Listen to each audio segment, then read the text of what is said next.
Iya, sekitar 25 mingguan berarti. Kemarin kan udah cerita di podcast gua, dan kenapa gua memilih waktu itu karena satu, gua menunggu Ci Olive tuh mau cerita sendiri. Gua nggak mau cerita karena gua ngerasa nggak fair aja kalau gue yang cerita, sedangkan yang mengalami suka duka batinnya segala macam yang paling banyak kan Olive. Dan gue nggak mau sampai melangkahi hal itu, jadi gue tunggu sampai dia siap. Dan kebetulan di podcast kemarin itu waktu yang tepat buat dia pengen cerita. Salah satu alasan dia cerita itu adalah saya juga baru tahu banyak banget pejuang dua garis biru di luar sana yang memiliki kesulitan untuk punya anak di zaman sekarang, dan banyaknya stigma terhadap wanita di luar sana bahwa ketika sulit dapat keturunan selalu salah di wanitanya. Nah, kenapa diangkat cerita Olive? Karena ternyata saya tuh mau mensupport istri saya.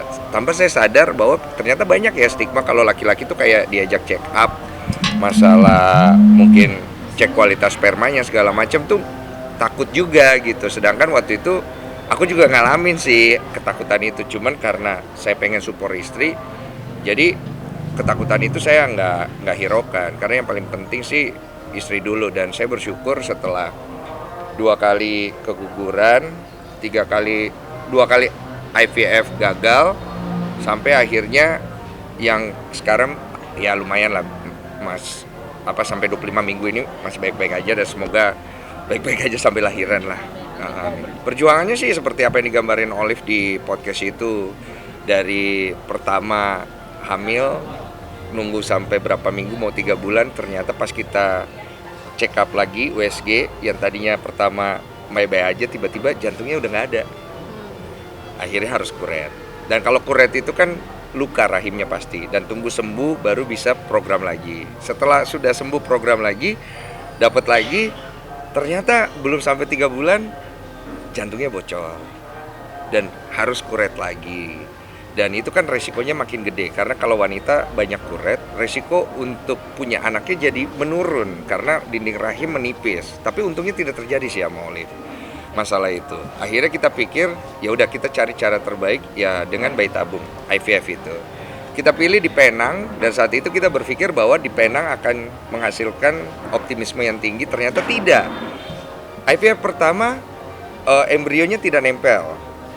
IVF kedua nempel akhirnya, tapi embrionya nggak tumbuh. Jadi rahimnya sampai kantong rahimnya sampai 3 bulan, tapi embrionya nggak tumbuh. Jadi harus ya dikuret lagi apalah segala macam. Sampai akhirnya kita memutuskan untuk pulang aja ke Indo, terus kita IVF di Indo. Kita pikir ya mungkin di Indo gitu, ternyata tidak berhasil lagi. Jadi kita mulai pesimis juga dan mulai berserah diri banget, karena kita ngerasa kayak ya mungkin sulit ya gitu ya. Jadi kita perlu ya berserah dirinya mesti besar sih memang.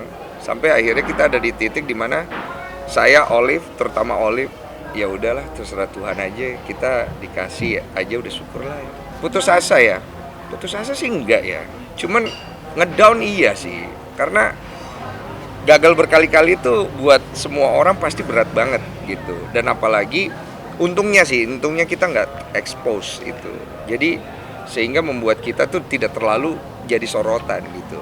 Itu alasan kenapa kita nggak mau terlalu expose, karena bebannya kita sendiri udah besar, apalagi orang lain kan. Pasti saya yakin setiap orang pasti mendoakan yang terbaik, cuman kan tetap aja omongan-omongan yang miring negatif ada. Salah satunya pada saat yang gagal yang terakhir, waktu itu gue di Singapura, Olive sempat cerita pada saat kita terima hasil ternyata gagal. Dan pada saat itu orang-orang lagi rame mengenai ada masalah-masalah tes DNA itu gitu kan. Terus kemudian ada omongan orang yang pantas ya istrinya sampai sekarang belum punya anak segala macam, itu karma gitu-gitu ya, hal-hal seperti itu kan gitu. Tapi gue tidak bisa menyalahkan orang, namanya orang beropini kan, opini baik dan buruk dia tanggung sendiri. Cuma buat kita pribadi beban itu nggak mau terlalu besar aja.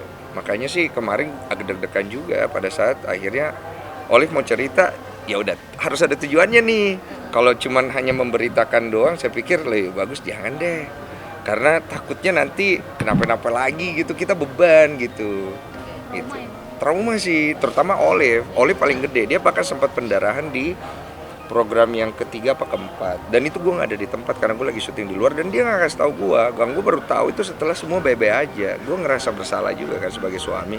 Kok kayaknya kalau istri gue kenapa-napa saat itu, pendarahan dia sampai kolaps segala macem, dan gue nggak ada di situ, gue pasti akan terpukul sekali gitu. Awalnya sih biasa aja, dia ngidam buah-buahan ya kan, terus setelah itu dia mulai ngidam yang unik-unik nih, berlian. Dia juga bilang, yang kok aneh ya, aku sekarang kok suka berlian ya, padahal dia kan nggak terlalu berlian banget, barang-barang mahal nggak. Dia mulai ngelihat seneng gitu, mungkin karena anaknya cewek ya kan. Jadi dia lihat-lihat terus dia nanya, ya aku boleh beli nggak gitu. Boleh aja beli. Orang gini loh, Olive itu belanja, dia masih pakai uangnya sendiri. Jadi uang kita tuh digabung memang, cuman dia kadang-kadang pakai uangnya sendiri, cuman tetap masih izin. Gue bilang mah nggak apa-apa, beli aja. Lagi pula kan berlian atau suatu yang brand itu kan investasi aja. Tapi bukan buat dipamerin ya, gue bilang ya. Tapi untuk ngidamnya oke lah, gue bilang. Investasi lah, anggap gitu. Bikin seneng si bayinya aja gitu. Udah ada berarti Bang? Udah ada. Udah ada berarti beberapa berlian gitu ya? Ya beberapa berlian ya, ya lumayan lah ya. Bisa dibilang ini anak mahal gak sih? Iya, anak mahal banget nih Bang, ngidamnya berlian. Itu anak ya, masih usia berapa bulan ya? Udah dapat endorsement cuy. Mas serius? Lah itu Oh, iya, dia udah dapat endorsement.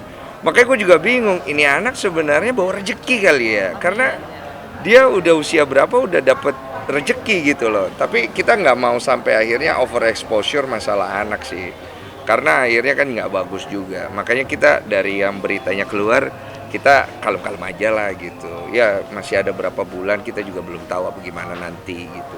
Bang melihat si Olive. Apa? Update-nya mungkin sekarang Fine aja sih, everything fine. Saya pikir itu melegakan, dan saya bersyukur banget ternyata positif ya, banyak yang positif di luar sana melihat hamilnya Olive, dan gue bisa jadi sebentar lagi jadi bapak gitu. Saya seneng sih, maksudnya gue kan yang biasa dihujat ya, tiba-tiba orang seneng gitu. I'm very thank you gitu, makasih banyak. Ada hal unik yang terjadi pada saat di USG pakai 3D. Jadi kan kelihatan lebih jelas kalau 3D. Jadi pada saat ditekan pakai alat itu kayaknya si babynya tuh nggak suka atau kesel, dia mukul. Alatnya ditonjok-tonjok dari dalam, dan itu kan kelihatan di monitor. Jadi kayak gitu. Terus itu lucu aja gitu, dan apa anaknya tuh kayak berani gitu loh. Berani anaknya, sehat aja sih, dan bentuknya kemarin udah kelihatan ya. Hidung. Nggak tahu, tapi hidungnya mancung sih. Kayaknya bukan saya pesek ini. mamanya juga. Iya mama, Olive kan juga nggak mancung banget, tapi rahangnya tuh panjang, tegas gitu. Rahangnya udah kelihatan sih kemarin. Seneng ya pasti, cuman gue nggak mau terlalu euforia aja sih, karena gue udah banyak gagal. Lu ngerti sih kalau lu gagal, lu pasti nggak mau terlalu gimana banget karena lu nggak mau kecewa.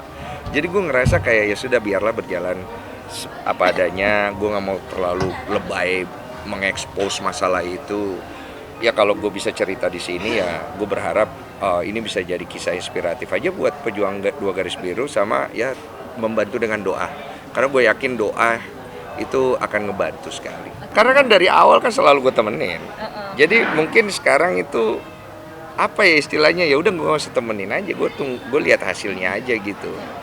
Karena entah kenapa ya selama gue nggak temenin ini bye-bye aja semuanya gitu loh. Gue nggak ngerti juga pokoknya, tapi ya udah pas dia pulang dari rumah sakit gue udah nungguin gimana hasilnya ya gitu. Iya baik-baik aja, ini hasilnya, ada foto WSG-nya, ada keterangannya semua. Tuh gue lihat, oh bentuknya gini, oh kok bisa begini ya gitu. Lebih kayak menikmati, tapi nggak pas di rumah sakit, pas di rumah gitu. Trauma itu orang berapa kali ada gua jantungnya berhenti. Lu coba jadi gua, lu ada di situ, gue takut juga gue, masih ada takut. Gue yakin semua calon orang tua di sana masih ada takut. Makanya kita tuh masih berdoa, ya Tuhan.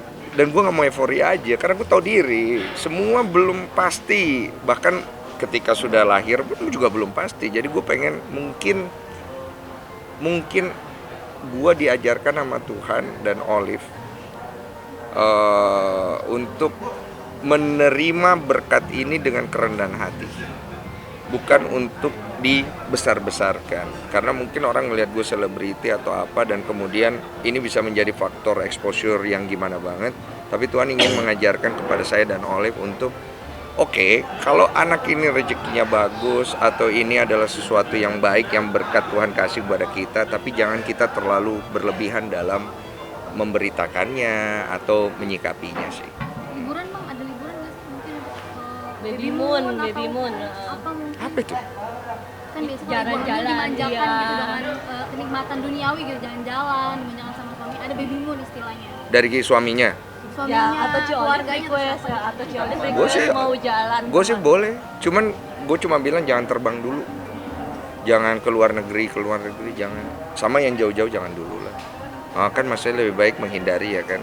Kalau yang di dekat-dekat oke, dia kan paling ke ngidamnya segala macam, oke gitu. Oh gua bukan hidangan luar negeri, waktu itu kan karena sperma gue kurang bagus, jadi gue tuh nyari tahu sendiri apa sih yang bisa membuat sperma menjadi lebih bagus. Jadi gue makan nih kerang, terus gue makan oyster, terus gue lihat katanya otak kelinci itu bagus. Jadi mulai situ gue suruh cari otak kelinci ada di mana sih, gue pengen makan, dan ternyata rasanya memang tidak terlalu enak ya. Cuma nggak apa-apa, gue bilang kalau istri gue hamil ya udah ayo gitu loh. Tapi Ka- ngaruh bang. gue nggak tahu, cuman pada saat gue ngejalanin itu hasil pemeriksaan sperma gue membagus. Gue nggak tahu itu karena iman apa karena memang makan itu ya. Cuman ya memang faktor nomor satu kalau secara medis, ketika sperma pria itu kurang bagus, istirahatnya nggak boleh kecapean, sama nutrisi, memang itu 3 hal. Jadi gue coba lah, akhirnya gue istirahatnya gue perbaiki, nggak boleh kecapeannya gue perbaiki, sama nutrisinya gue coba perbaiki, karena gue pengen nge-support istri gue. Gue ngelakuin itu bukan buat hanya gue, tapi gue nge-support istri. Karena gue lihat bagaimana Olive itu berusaha banget sampai gagal berkali-kali, tapi dia tetap mau gitu.